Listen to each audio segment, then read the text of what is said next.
Hein?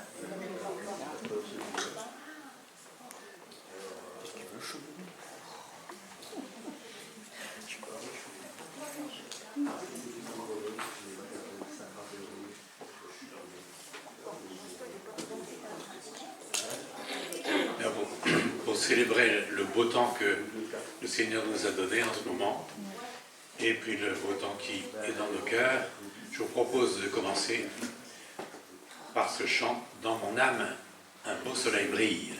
C'est vrai qu'on vous est joyeux. T'as mis tes lunettes de soleil. Ah oui, sous les lunettes de soleil. Il a oublié les siennes. T'es où?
Ce moment, se remettre cette heure pour que tu puisses encore nous donner de recevoir de toi toute grâce excellente. Nous te remettons aussi tous ceux qui sont empêchés, qui sont absents, en vacances ou empêchés par la maladie, par toutes sortes de vicissitudes de cette vie, que tu sois encore auprès d'eux de petits sanctuaires, que tu les encourages encore vivement. Nous te remettons aussi toutes choses devant toi et à ta grâce, et encore avec toute la joie de nos cœurs, nous te adressons cette prière dans le précieux nom de notre Seigneur Sauveur Jésus. Amen. Le psaume 118 nous dit « Célébrez l'Éternel car il est bon, car son amour durera toujours. Proclamez-le, habitants d'Israël, oui, son amour durera toujours. Proclamez-le, descendants d'Aaron, oui, son amour durera toujours. Proclamez-le, vous tous qui craignez l'Éternel, oui, son amour durera toujours. » Un peu plus loin, des cris de joie, des cris de délivrance éclatent dans les tentes des justes, car l'Éternel agite avec puissance. L'Éternel lève la main pour intervenir, oui, l'Éternel agite avec puissance. Non, je ne mourrai pas, je resterai en vie, et je raconterai ce que l'Éternel a fait. Ouvrez-moi les portes de la justice pour que je puisse entrer et louer l'Éternel. C'est ici qu'est la porte qui mène à l'Éternel. Les justes passeront par elle. Un peu plus loin, c'est là, le jour que l'Éternel a fait. Vivons-le dans la joie, exultons d'allégresse. De grâce au Éternel, accorde le salut. De grâce au Éternel, accorde la victoire. Oui, béni soit celui qui vient au nom de l'Éternel. Nous vous bénissons tous de la maison de l'Éternel. L'Éternel est Dieu et il nous éclaire. Entrez dans le cortège, des rameaux dans les mains. Allez jusqu'au coin de l'autel. Tu es mon Dieu. Je te louerai, je t'exalterai, ô mon Dieu. Et la conclusion, célébrez l'Éternel, car il est bon, car son amour durera toujours. Et c'est ce que nous voulons faire encore ce matin, et nous pouvons le chanter encore par ce cantique. Seigneur, que n'ai-je mille voix pour chanter tes louanges.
Et oui, que nous ayons mille voix pour chanter toutes les louanges que le Seigneur, tous ses bienfaits. Et dans le peuple d'Israël, il y avait des fêtes de l'Éternel. Et la dernière de ces fêtes, quand tout était accompli, c'était la fête des cabanes, qui était là pour que on se réjouisse. Et dans Deutéronome 16, on peut lire, quand vous aurez rentré le blé battu et terminé la vendange, vous célébrerez pendant 7 jours la fête des cabanes. Vous serez dans la joie en célébrant la fête, vous, vos fils et vos filles, vos serviteurs et vos servantes, avec les Lévites et les immigrés, les orphelins et les veuves qui habitent parmi vous. Pendant 7 jours, vous célébrerez la fête en l'honneur de l'Éternel votre Dieu, dans le lieu qu'il aura choisi, parce qu'il vous aura béni dans toutes vos récoltes, et dans tout le travail que vous entreprendrez pour que vous soyez tout à la joie. Et voilà, donc le Seigneur a tout accompli pour nous et nous pouvons donc être dans la joie avec tous ceux que le Seigneur a appelés à lui, quelle que soit son origine, comme il nous a mis ici. Et c'est ce que nous voulons faire, nous réjouir dans le Seigneur, parce que c'est lui qui nous a sauvés. Abba Père, je veux être à toi seulement.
Dans sa lettre, réjouissez-vous en tout temps de tout ce que le Seigneur est pour vous. Oui, je le répète, soyez dans la joie. Faites-vous connaître par votre amabilité envers tous les hommes. Le Seigneur est proche. Ne vous mettez en souci de rien, mais en toute chose, exposez vos demandes à Dieu, en lui adressant vos prières et vos supplications, tout en lui exprimant votre reconnaissance. Alors, la paix de Dieu, qui surpasse tout ce qu'on peut concevoir, gardera votre cœur et votre pensée sous la protection de Jésus-Christ. Quelle bienheureuse promesse que nous avons là. Et nous pouvons ainsi continuer à louer le Seigneur en lui adressant toute la gloire qui lui est due. Et par ce chant, nous pouvons chanter Majesté. À lui la majesté. Amen.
poursuivre dans la foulée avec ce chant qui célèbre aussi donc toute la majesté du Seigneur, Hosanna.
Bonjour, bienvenue à tous et à ceux que je n'ai pas vus. Voilà. Donc j'ai la charge de présenter la scène ce matin. Que je me retrouve dans mes petites affaires, on va y arriver. Voilà, demain c'est le 14 juillet, je vous apprends rien.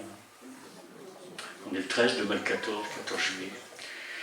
Alors le 14 juillet, ça commémore la prise de la Bastille et la fin de la monarchie absolue. Il y aura des défilés militaires, certains d'entre vous peut-être y assister, je ne sais pas, aux Champs-Élysées, ça va un peu loin, des feux d'artifice, des balles, des concerts, dans quasiment toutes les villes et villages de France. Une fois par an, c'est la commémoration d'un changement radical qui s'est opéré en France en 1792. Alors, je vais dire, quel rapport avec la scène 89. 89 la Bastille. Ouais, c'est Qu'est-ce que j'ai dit 92. 89. Oula. Donc, tout va bien, c'est bien. Donc, je vais lire Luc, chapitre 22, voilà. À partir du verset 14, une commémoration aussi que nous allons célébrer ce matin ensemble. Alors voilà ce qui est dit dans Luc 22, à partir du verset 14. Dans la version du Sauveur, voilà, on est tous d'accord. Quand ce fut l'heure, Jésus se mit à table avec les apôtres. Il leur dit: j'ai vivement désiré célébrer cette Pâque avec vous avant de souffrir. En effet, je vous le déclare, je ne la mangerai plus jusqu'au jour où tout ce qu'elle signifie sera accompli dans le royaume de Dieu. Puis il prit une coupe, prononça la prière de reconnaissance et dit: prenez cette coupe et partagez-la entre vous. Car je vous le déclare, dorénavant, je ne boirai plus du fruit de la vigne jusqu'à ce que le royaume de Dieu vienne. Ensuite, il prit du pain, remercia Dieu, le partagea en morceaux, qu'il leur donna en disant: ceci est mon corps, qui est donné pour vous, faites cela en souvenir de moi. Après le repas, il fit de même pour la coupe, en disant: ceci est la coupe de la nouvelle alliance conclue par mon sang qui va être versé pour vous. Donc voilà. Alors, pour commenter, vous allez dire, Alexis s'est pas trop pris la tête ce matin, j'ai trouvé un petit feuillet ça s'appelle Comment plaire au Seigneur, peut-être certains d'entre vous connaissent. Hein. Donc voilà ce qu'il est dit, je trouvais ça super sympa en préparant, et je me suis dit, tiens, c'est peut-être l'occasion de le partager avec l'Église. La Pâque, qui est chère à tout juif, fait tourner les regards vers l'extraordinaire protection de Dieu envers son peuple esclave. Il l'a épargné de la dernière plaie sur le pharaon et l'Égypte. On connaît cette histoire, hein, quand tous les premiers-nés sont morts. Pour l'ange exterminateur, ce qui distinguait une maison d'une autre, c'est le sang de l'agneau pascal mis sur les deux montants et le linteau de la porte. Ce sang protégeait le premier-né de chaque famille. Aucun mérite particulier n'était pris en compte. Ce qui est demandé au peuple, c'est simplement de croire aux signes indiqués par Dieu à Moïse et de l'appliquer. On voit ça dans Exode chapitre 12. Dans la chambre où Jésus a rassemblé les siens pour manger la Pâque, chaque disciple qui participe à ce repas devait revivre ces moments comme si lui-même avait été épargné. Et pourtant, quelles sont leurs pensées?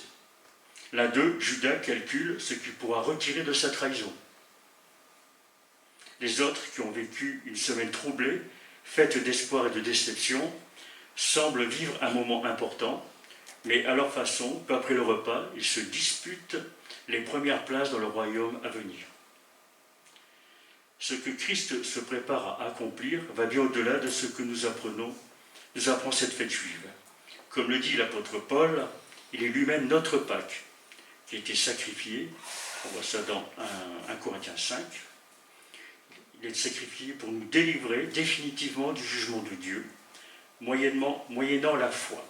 Alors, on connaît tous Éphésiens 2, 8, que vous connaissez tous par cœur. Non? Bon. Je vous laisse le chercher, voilà. Pour l'apprendre cette semaine, Éphésiens 2, chapitre 2, à partir du verset 8 à 9. J'aime bien embêter le monde de temps en temps. Voilà. L'apôtre Pierre présent à ce repas écrit dans son épître: vous avez été rachetés de votre vaine conduite par le sang précieux de Christ. 1 Pierre, chapitre 1. Alors si quelqu'un Éphésiens 2, 8, il peut le lire, c'est pas un problème. Comment assurer le souvenir d'une telle délivrance dans les générations chrétiennes qui suivront? C'est le Seigneur lui-même qui institue un mémorial. Le pain qu'il rompt rappelle son corps donné pour nous. La coupe qu'il tend rappelle son sang versé pour nous. Dans un monde qui nous distrait et qui va au-devant du jugement, le Seigneur nous invite, par ces signes concrets, à nous souvenir de son œuvre à la croix, de sa mort, de sa résurrection. Alors quelqu'un à l'Éphésiens 2.8? C'est par grâce que vous êtes sauvés par le moyen de la foi. Cela ne vient pas de vous, c'est un don de Dieu. Ce n'est pas le fruit d'œuvre que vous auriez accompli. Personne n'a donc de raison de se vanter. Ce que nous sommes, nous le devons à Dieu, car par notre union avec Jésus-Christ, Dieu nous a créés pour une vie riche d'œuvres bonnes qu'il a préparées d'avance afin que nous les accomplissions. Merci Paul. Bon, j'avais une autre version en tête, mais bon, c'est bien. Je vais lire 1 Corinthiens chapitre 11, verset 23. C'est très connu. Alors ça, j'ai lu dans dans une version en français un peu plus courant. Donc je trouve ça très explicite. Alors l'apôtre Paul, là, ce qu'il dit, c'est justement au sujet de l'institution de la scène. Hein. Voici la tradition que je vous ai transmise de la part du Seigneur lui-même. Le Seigneur Jésus, la nuit où il devait être trahi, prit du pain, remercia Dieu, puis le rompit en disant « Ceci est mon corps qui va être livré pour vous. Faites ceci en souvenir de moi. » C'est ce que nous avons lu dans l'évangile de Luc. Hein. De même, après le repas, il prit la coupe et dit « Cette coupe est la nouvelle alliance, scellée de mon sang. Faites ceci toutes les fois que vous en boirez en souvenir de moi. » Nous allons faire ce matin. Donc chaque fois que vous mangez de ce pain et que vous buvez de cette coupe, vous commémorez la mort du Seigneur, témoignant qu'il est mort pour vous. Et ceci jusqu'au moment de son retour. C'est pourquoi quiconque mangerait le pain ou boirait de la coupe du Seigneur d'une manière indigne se rendrait coupable envers le corps et le sang du Seigneur. Que chacun donc, avant de manger ce pain et de boire cette coupe, s'examine sérieusement lui-même. Donc, nous ne sommes pas dans une tradition du dimanche matin. On fait la scène parce qu'on est chrétien et ça se fait chez nous comme dans d'autres églises. Donc voilà, c'est du sérieux. Voilà ce qu'il dit ensuite. Car celui qui en mange et en boit en faisant fi, j'aime bien cette expression, en faisant fi de ce qui implique de son appartenance au corps du Seigneur, s'attire par là le jugement de Dieu. Car il prononce lui-même sa sentence de condamnation. Alors, si nous avons une relation réelle avec le Seigneur, vivante avec le Seigneur, ça nous engage. C'est pour cette raison, parce qu'il l'apôtre Paul aux Corinthiens, je ne dis pas que c'est le même cas chez nous, hein, c'est pour cette raison qu'il y a parmi vous tant de malades et d'infirmes, et qu'un trop grand nombre se sont même complètement endormis dans la mort. Alors si nous faisons cet examen personnel et que nous nous jugions nous-mêmes, nous ne tomberions pas sous le jugement du Seigneur, et nous éviterions sa sentence. La suite, c'est « Toutefois, être jugé par le Seigneur, c'est être pris sous sa discipline », hein, comme un père qui s'occupe de ses enfants. Ces jugements doivent nous amener à nous corriger, et chacun de ces châtiments contribue à notre éducation. Donc c'est une démarche pédagogique de la part de Dieu. Le but est de nous éviter d'être condamnés avec le reste du monde. Alors pour ne pas vous laisser sur une note un peu négative, qui pourrait peut-être nous choquer, mais bon, c'est la parole de Dieu, c'est ce que dit l'apôtre Paul.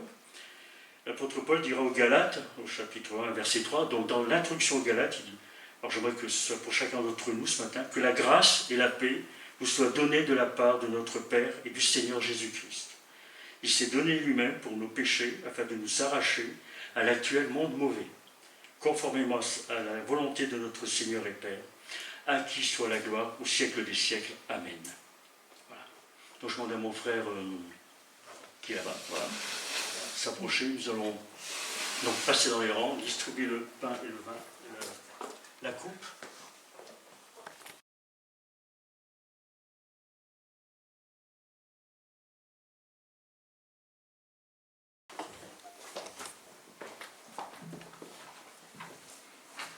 Voilà. Quand je vois Denis avec ses lunettes de soleil, ça me fait penser à un prof de l'Institut. John Glass, hein, peut-être certains connaissent, il était une année en charge du cours de prédication à l'homilétique. Et quand les étudiants passaient leur épreuve de prédication, hein, il avait une paire de lunettes noires et dépasser les 20 minutes, c'était 20 minutes pour la prédication, 3 points, introduction, 3 points, conclusion, 20 minutes. Et donc quand ça dépassait les 20 minutes, il mettait ses lunettes de soleil pour indiquer au prédicateur qu'il avait dépassé. Donc Denis, si je dépasse le temps, hein, tu mets tes lunettes de soleil. Enfin, les élèves lui ont bien rendu, hein, parce que l'Institut a été invité dans son église à la Servette. Et c'est lui qui a prêché. Et puis il y a des petits malins qui ont amené leurs lunettes de soleil, hein, quand il a dépassé 20 minutes. Comme quoi, c'est l'arroseur arrosé. Hein. Voilà. Alors plus sérieusement, tu peux couper ça hein, au montage, c'est pas un problème.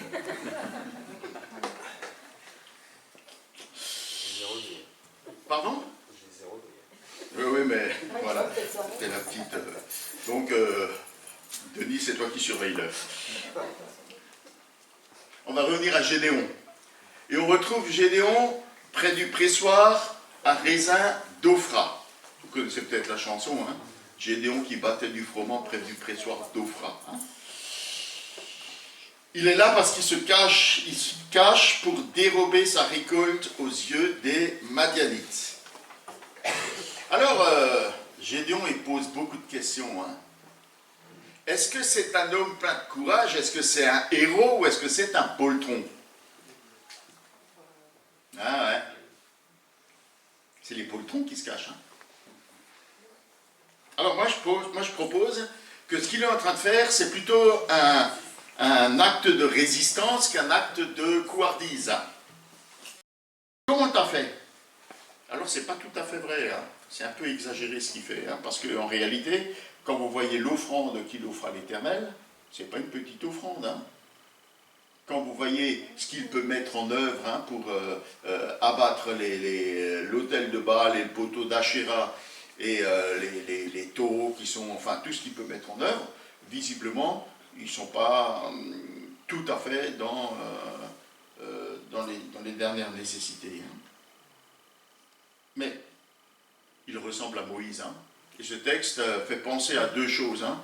Il me fait penser à l'Éternel qui visite Abraham, il me fait penser à l'Éternel qui appelle Moïse, et Moïse aussi. Hein. Quand Dieu l'a appelé, il a dit ah, non, non, je ne peux pas, moi, je ne peux pas parler, tu le sais bien, hein. C'est pas d'hier, c'est pas d'avant-hier, hein. Moi je peux pas parler. Et pourtant, Moïse avait été élevé dans toute la sagesse des Égyptiens. Nous dit le Nouveau Testament, il savait tout. Hein. Il était capable de s'adresser à un souverain, hein, mais il ne pouvait pas, je ne peux pas. Alors, bien sûr, ils ont raison. Hein. Moïse comme Gédéon ont raison de penser qu'ils ne peuvent pas sauver Israël de leur propre force. C'est pour ça que l'Éternel lui dit, mais va avec la force que tu as. Mais cela devient possible. Pas à cause de la force qu'a Gédéon, pas à cause de la force qu'a eu Moïse, mais à cause de celui qui l'envoie. L'Éternel précise, c'est moi qui t'envoie. Et je serai avec toi. Et ça fait toute la différence. Personne, absolument personne, ne peut être à la hauteur de l'appel de Dieu. Mais notre faiblesse, notre apparente insignifiance, hein, comme c'est le cas de Gédéon ici, hein, ou notre manque de capacité, ne doivent jamais, au grand jamais, faire obstacle à notre obéissance à l'appel de Dieu. Oui, on peut se sentir insuffisant, hein, mais nos excuses ne peuvent pas nous dédouaner hein, d'obéir à Dieu. L'Éternel précise, si le Seigneur nous confie une mission, il est à nos côtés pour nous rendre capables de l'accomplir. Et ça, c'est rassurant. Et c'est ce que comprend Gédéon. Alors, il accepte. Et il est reconnaissant. Quand même, il demande un signe. Hein.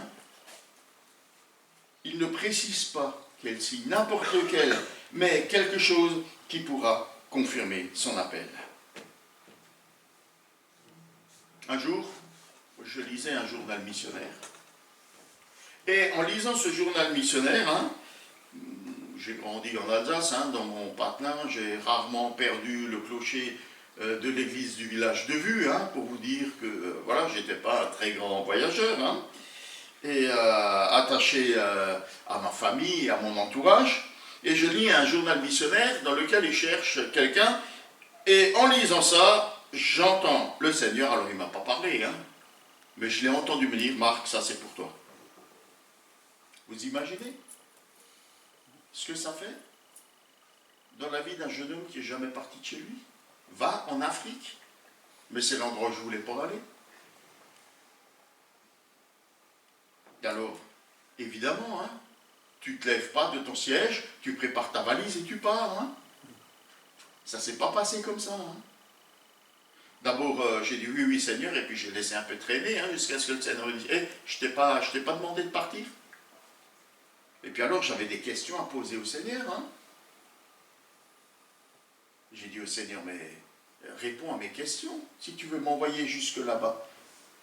J'ai d'abord demandé un signe, il n'y a pas eu de signe, alors j'ai dû poser des questions. Hein. L'appel était suffisamment clair. J'ai dit au Seigneur, mais tu m'envoies là-bas, je ne connais personne. Hein. Ici, il y a mes amis, il y a ma famille, il y a tous ceux que j'aime. Et le Seigneur répond, il n'y a personne hein, qui, quittant à cause de moi, sa famille, etc., ne reçoive ici des frères, des sœurs, etc. Et puis, j'ai dit, mais de quoi je vais vivre hein? Ici, je travaille. Et puis là-bas, je vais vivre comment? Et puis voilà, le Seigneur répond aussi à cette question-là. Et puis, c'était après les événements du Rwanda. Hein? Je me suis dit, Seigneur, on risque quand même sa peau hein, sur ce continent. Et le Seigneur me répond, le disciple n'est pas plus grand que le maître. Hein? Ce qu'ils m'ont fait, ils vous le feront aussi. Et vous savez quoi? Ça m'a donné la paix. Et voilà ma partie. C'est normal, hein, quand le Seigneur nous demande quelque chose qui nous dépasse. C'est normal hein, de lui demander, Seigneur, t'es sûr que je suis capable de faire ça? Est-ce que c'est pas, voilà, mes pensées qui me jouent des tours? Et c'est ce que demande Gédéon à l'Éternel. D'ailleurs, vous remarquez que l'Éternel n'adresse aucun reproche. Quand on lui demande d'attendre, l'Éternel s'installe à l'ombre d'un chêne. Et il attend qu'il lui prépare un repas. Ça prend du temps de préparer un repas. Hein? Alors quand il lui amène, hein, sur l'ordre de l'Éternel, Gédéon le dépose sur un rocher. Et alors l'Éternel, du bout de son bâton, hein, il fait jaillir du rocher un feu qui consume l'offrande de Gédéon. Voilà le signe attendu. L'Éternel disparaît. Alors Gédéon comprend qu'il a vu l'Éternel. Hein? C'est qui que j'ai vu? Mais c'est l'Éternel. Gédéon panique, mais Dieu le rassure.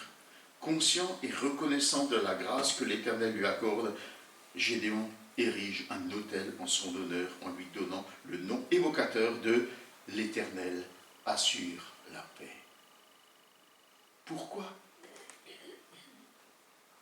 Dieu ne donne pas de grande explication. Hein? Il lui dit pas, alors assieds-toi là, je vais t'expliquer. Non. Il lui révèle qui il est et il assure sa paix. Il donne sa paix à son cœur.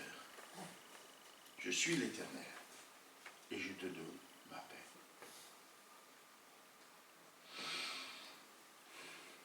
Deuxième étape, destruction et construction d'un autel. Là aussi, hein, Dieu montre par l'exemple ce dont le peuple a besoin. Gédéon construit un autel au seul vrai Dieu. Et l'Éternel lui demande d'en détruire un autre, dédié à des faux dieux. Et cet autel appartient à son propre père. Vous savez, les Israélites n'ont pas complètement abandonné l'adoration à l'Éternel hein, pour adorer les idoles. Ils ont simplement ajouté les idoles. Hein. Ils ont fait ce qu'on appelle aujourd'hui du syncrétisme. Hein. C'est ce qu'a fait Salomon. Hein. Il a construit le temple, et puis après, quand le temple était construit, hein, il a pris des femmes, un petit peu toutes les nations qui étaient autour, et puis il a construit sur les hauteurs autour de Jérusalem des temples en l'honneur de sa femme égyptienne, de sa femme, voilà, etc., etc. Et comme ça, il y a eu des temples à toutes les divinités autour de Jérusalem. Il n'a pas fermé, hein, le temple de Jérusalem, le temple consacré à Dieu. Il en a simplement bâti d'autres autour, et c'est exactement ce qui s'est passé ici. Ils ont simplement ajouté le culte des idoles au culte à l'Éternel. Et ça se fait toujours, n'est-ce pas? Et en regardant de près dans nos vies, hein, comme on a constaté la dernière fois, on est toujours très très fort pour faire ça. Hein. Mais avant de pouvoir repousser ses ennemis extérieurs, les Madianites, Israël doit d'abord se débarrasser de ses ennemis internes, les idoles de Canaan. Et Dieu agit toujours de cette manière-là. Hein. C'est comme ça que démarrent les réveils, dans les cœurs et dans les églises. Dieu commence d'abord par nous confronter aux idoles qui rivalisent avec lui dans nos vies, pour les faire disparaître, avant de nous aider à sortir de nos difficultés et de nos problèmes. Il nous demande de faire de lui le Seigneur de tous les domaines de notre vie. Nous devons, hein, c'est un impératif, rien ajouter à Jésus-Christ pour bénéficier du bonheur. Nous n'avons besoin de personne d'autre et de rien d'autre que Jésus-Christ pour bénéficier du bonheur. C'est en lui que nous devons trouver l'objet de notre désir le plus profond. Rechercher Jésus-Christ. Alors Gédéon il se montre motivé par ce désir et il détruit l'autel des dieux Baal et Asherah de son père Joas. Et il le fait conformément aux instructions que l'Éternel lui donne. Il détruit l'autel, il abat le poteau d'Asherah, il construit dans ce lieu un autel à l'Éternel et il offre un sacrifice au seul vrai Dieu à cet endroit. Bravo. Seulement il le fait de nuit. Il a un peu peur. Il le fait de nuit. Alors, est-ce qu'on va trouver là un autre signe que c'est un peureux? Peut-être qu'il a eu peur. Hein? Quand il y a des grandes choses comme ça, on peut se dire qu'il a eu peur. À mon avis, il a eu raison d'avoir un peu peur. Hein? Au vu de la réaction plus que très virulente des gens qui veulent le faire mourir, Gédéon a bien été inspiré. D'ailleurs, la nuit n'a pas caché son action. Quand les gens demandent, ils savent assez rapidement que c'était Gédéon. Hein. J'avais un ami qui disait, si tu fais une bêtise en plein champ, tu as toujours une mamie derrière sa fenêtre qui te verra.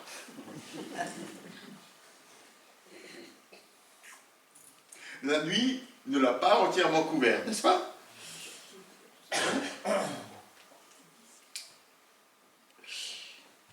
Mais est-ce que de jour, il aurait seulement pu aller au bout de son action? Est-ce que les gens ne l'auraient pas arrêté? Sa famille et les gens, ils ne l'auraient pas arrêté, ils n'auraient pas dit hop, hop, hop, hop, hop, hop, hop. Et puis, 10 serviteurs, est-ce que ça aurait suffi contre la vindicte populaire? Est-ce que ça n'aurait pas tourné en action violente? Les gens auraient tout fait pour l'empêcher, n'est-ce pas? S'ils veulent le faire mourir, c'est que ça les a fortement contrariés, n'est-ce pas? Heureusement, son père Joas se range de son côté et prononce cette parole de bon sens. Mais si Baal est un dieu, qui se défend tout seul. S'il est Dieu, qui se défend tout seul, et si quelqu'un l'a outragé, qu'il le fasse lui-même mourir. Voyons quel Dieu il est, n'est-ce pas? Ça amène des gens à surnommer Gédéon Yéroubal, ce qui veut dire que Baal se défende. Mais il ne s'est pas défendu beaucoup. En réalité, de façon inconsciente et en donnant ce surnom à Gédéon, ils mettent le doigt sur le conflit auquel ils font face. Le peuple doit choisir, et c'est ce que Gédéon est en train de leur montrer. Soit il suit le libérateur et chef que l'Éternel a désigné, en la personne de Gédéon, soit il continue à servir les faux dieux cananéens. Par ce que Gédéon vient d'accomplir, il montre que l'Éternel entre en lutte contre Baal pour gagner le cœur des Israélites. Tout comme Gédéon, désormais rempli de l'Esprit de Dieu, va combattre les adorateurs d'idoles, les Madianites. Alors, cette action de Gédéon, de détruire l'autel, de couper le poteau d'Asherah, est un signe, un exemple à suivre pour tout Israël. Un exemple à suivre pour nous. Voilà ce qu'il faut faire. Ça entre dans la pédagogie de Dieu, l'exemple, le signe. Fais ceci, qu'Israël comprenne non seulement le conflit dans lequel ils sont, mais aussi la décision qu'ils sont amenés à prendre. Après cette action, il y a un deuxième dialogue. Et là, c'est plus pourquoi, c'est mais qui es-tu? À ce moment, c'est Gédéon qui prend l'initiative d'un nouveau dialogue avec l'Éternel. Il prie pour demander des signes, alors que les Madianites et leurs alliés se réunissent pour envahir le pays. Ça chauffe, Ils vont revenir faire leur razzia et faire disparaître tout ce qui peut être pris. Mais l'Esprit de Dieu s'empare de Gédéon, qui sonne du corps et rallie plusieurs tribus d'Israël. Mais avant d'aller au combat, il interpelle l'Éternel. On aime bien obtenir un signe de la part de Dieu avant de prendre une décision grande ou petite. Des fois, les décisions ne sont pas bien grandes et on aimerait bien que Dieu nous donne un signe. Est-ce que je vous ai raconté le jour où j'ai acheté une voiture? j'étais garagiste. Et je travaillais dans un service d'occasion et je vois arriver une belle voiture, hein, rouge, jante alu, 44 phares, vitres teintées, enfin elle avait tout. Bon, le moteur était modeste, hein, c'était un petit 1300 de 65 chevaux, il n'y avait pas de quoi. Hein. Mais enfin, elle était tellement belle qu'elle me plaisait. Hein.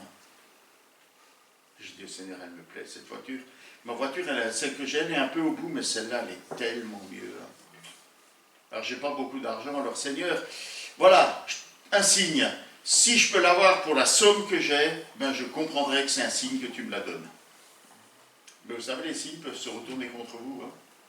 Je vais voir mon chef de service, je lui dis, la voiture là qui est arrivée, elle est à combien? Il me dit, elle est à tant. Ah, pile la somme que j'avais, dis donc. Alors je dis, bon, je vais la prendre, mais je vais quand même faire un tour avec. Hein. Je vous l'ai déjà raconté? Non? Alors je suis parti faire un tour avec cette belle voiture. Hein. Il avait plu la nuit. Et puis, c'était juste avant midi, et le vendeur me dit, tu traînes pas, hein, parce qu'à midi on ferme, tu ramènes la voiture. Hein. Je dis, d'accord, pas de problème. Et je pars avec la voiture, je passe dans une flaque d'eau, boum, la voiture s'arrête. Bam. J'essaie de la démarrer, redémarre pas. Mais je suis mécanicien, moi je sais comment faire démarrer les voitures. Hein. Alors j'ouvre le capot, je trifouille, je tripote, tout ça. Je m'assois dans la voiture, boum, elle démarre. Marc, quelle classe. Je repars, je repasse dans une flaque d'eau, boum, voiture en panne. Pas de problème, hein. Marc, il est mécanicien. Il sort de la voiture, il trifouille les fils, il s'assoit dans la voiture, rien. Il retrifouille, il s'assoit dans la voiture, rien. Midi approche, midi moins, hein. Et la voiture, je dis, mais qu'est-ce qui se passe? Et là, je me souviens que j'ai dit au Seigneur, Seigneur, si tu me l'accordes pour telle somme, je la prends. Et à mon chef, j'ai dit, je vais l'essayer. Si elle va, je la prends. Et j'ai dit au Seigneur, Seigneur, c'est bon, j'ai compris. Je la prends. J'ai fermé le capot, je me suis assis dans la voiture, broum, et je suis rentré au garage, j'ai dit au chef, je la prends. Alors j'ai laissé la voiture 2-3 jours, hein, j'étais en congé, et quand je suis revenu pour prendre ma voiture, j'ai ouvert le capot, et vous savez quoi? J'ai découvert qu'il y a des fils de l'allumage que j'avais débranchés et que je n'ai pas rebranchés. Et la voiture roulait.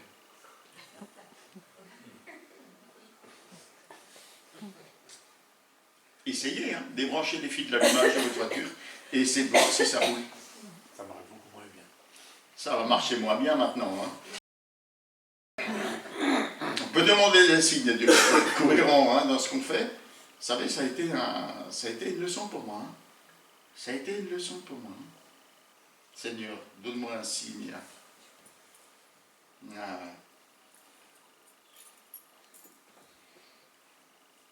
Je propose qu'ici, Gédéon n'est pas en proie au doute ou à l'indécision. Il n'aurait pas sonné du corps, il n'aurait pas raillé les tribus, les combattants de son peuple s'il avait douté ou s'il avait été indécis. Vous savez, Josué n'a, dans ce syncrétisme religieux, hein, il n'a sans doute bénéficié que d'un enseignement lacunaire concernant Dieu. Gédéon, j'ai dit qui? Ah, excusez-moi, Gédéon. Pardon. Oui, j'ai écrit Josué, pourquoi j'ai fait ça?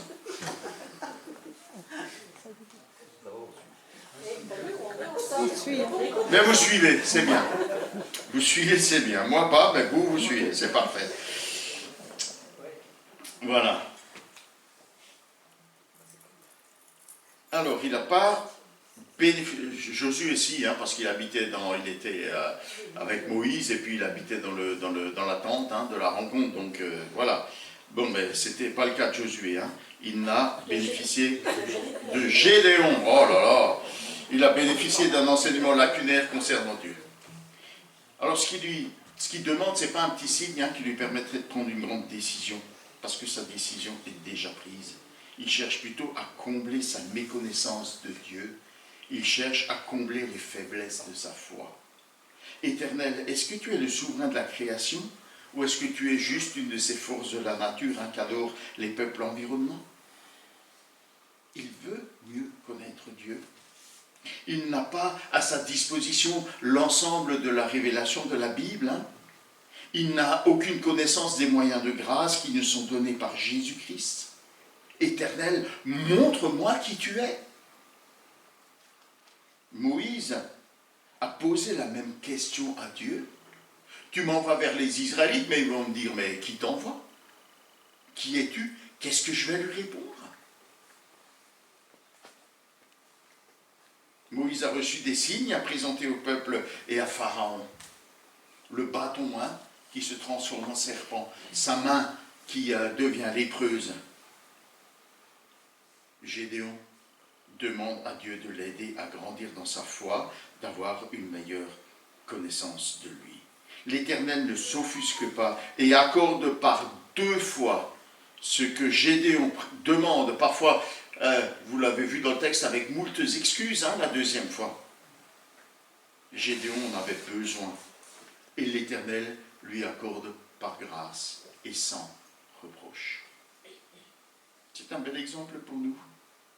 Nos difficultés, nos souffrances sont l'occasion de cette prière pleine de hardiesse. Seigneur, permets-moi de mieux te connaître. Le Seigneur nous répond avec bonté et nous oriente vers l'ultime et parfaite révélation de sa personne. C'est le Seigneur Jésus-Christ. Alors allons à lui dans notre faiblesse, allons à lui dans nos doutes, en lui confessant comme ce Père, je crois Seigneur, mais aide-moi, ma foi est si faible. Le Seigneur agira en notre faveur, comme il a exaucé Gédéon. Et alors, nous pourrons nous exclamer, comme une autre personne dans l'Écriture qui a passé par le creuset et qui a crié des pourquoi vers Dieu jusqu'à comprendre qui il est. Je ne savais de toi que ce qu'on m'avait dit, mais maintenant, de mes yeux, je t'ai vu. Que le Seigneur nous conduise au travers des vicissitudes, des souffrances et de difficultés de l'Écriture, de le connaître, de le rencontrer, de voir notre foi affermie. Voilà la pédagogie de Dieu. Il nous fait passer par des pourquoi. Il nous montre ce que nous devons abandonner, par quoi le remplacer. Et il nous permet de mieux le connaître. Il se révèle à nos cœurs. Je vous propose de clôturer cette prédication par te connaître, Jésus.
Voilà, on va passer aux annonces. Ah, ça marche tout de suite cette fois. Voilà, il y a du progrès. Comme moi, je vais faire du progrès hein, pour les chants. À un moment donné, je me suis dit, j'espère qu'il ne va pas un troisième classeur dans son... Je suis désolé. Je suis désolé. J'aurais au moins pu l'annoncer à... Alors, notre rencontre de prière, mercredi à 19h30. Hein. Ici, à l'église, évidemment, chacune est bienvenue hein, pour ce moment important de notre vie d'église. Groupe de quartier qui continue, hein, malgré l'été, oui, Meunier-Ruth, absolument. Donc, chez Animasseur, hein, voilà. Dimanche prochain, le culte, ici même, à 10h.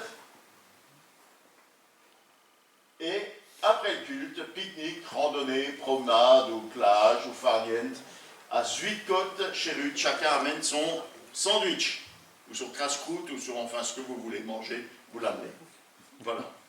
Des repas tirés des sacs. Voilà pour les annonces concernant la semaine à venir. Et tu m'as dit c'est ça pour que je l'annonce, je suppose. Voilà. Expo Bible du 22 au 26 juillet et du 29 juillet au 2 août à l'église L'Espérance. Hein. Voilà. Donc à l'église sœur à Dunkerque. Voilà, il y a plusieurs choses qui sont programmées. Hein. Une projection de comédie musicale, je pense une présentation concernant les manuscrits de la mer morte, la Bible mode d'emploi, chanter la Bible, étudier la Bible. Voilà, je pose ça au fond. J'en ai qu'un, je suppose. Hein. Donc, consultez-le. Tu en as plusieurs? Oui. Il y en a plusieurs, donc vous pouvez l'emmener. Ceux que ça... Voilà, je vous propose de terminer donc ce culte sur ce chant qui résume assez bien tout ce qu'on s'est dit ce matin. D'accorder notre confiance entière, notre Seigneur, vers Jésus. Lève les yeux, contemple son visage merveilleux, et les choses de la terre pâliront peu à peu.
Bonne semaine à tous.